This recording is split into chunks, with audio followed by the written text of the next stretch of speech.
Hello everyone, and welcome to TimberCreekHoney's first ever video blog. I do photography as a second hobby, so normally I take still pictures of bees and share information here and there. It is the second week of November now, and the temperature this evening was 50 degrees or so, just barely warm enough for the bees to fly. So there wasn't much activity to capture this time, but it should be warmer in Oregon City to get good enough footage of my bees there later. These hives are located up in my place in the Cascade foothills, so it's a little colder. Anyway guys, I'm going to show how I winter my hives up for the rest of the season. A lot of people ask me what I do with the hives this time of year, and I don't have to do much at all really.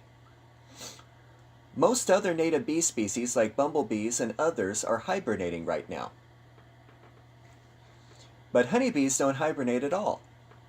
Anytime the temperature is 50 degrees and higher, they are out flying even in the winter months. Oh, in fact that bee returned with a load of dandelion pollen just now. There's a few guard bees at the entrance checking things out as well.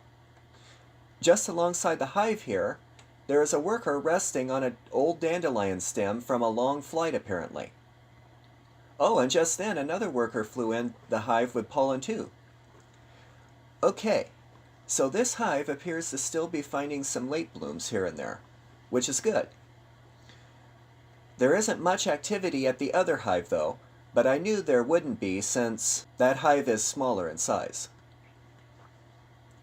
So now, to winter these hives up, first I need to take that extra box off the bigger hive. That was just to cover some feeding jars I was feeding the bees with earlier from August to October this year. Since the feeding jars are empty, there is no reason to keep this extra room up there to waste precious heat. The bees have the feeding stand glued pretty good to trap the heat in their nest. It's cold enough, I don't want to have them waste energy by attacking me, so I'm working as slowly and gently as possible to keep them calm. It looks like there is a good amount of bees on top. That's good.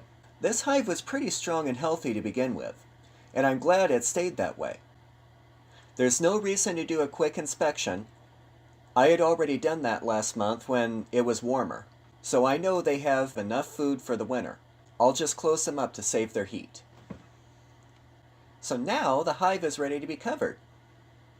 I just drape a sheet of rolled tar paper over the hive and cut it to the length I need. You don't really have to cover the hive completely like this, but I like to just to help the bees trap their heat a little more. I make sure to leave the front of the hive open like so, to allow the bees to fly in and out and ventilate when necessary. I let the tar paper hang enough on the back so I can wrap it like a Christmas present. A few staples in the back is plenty.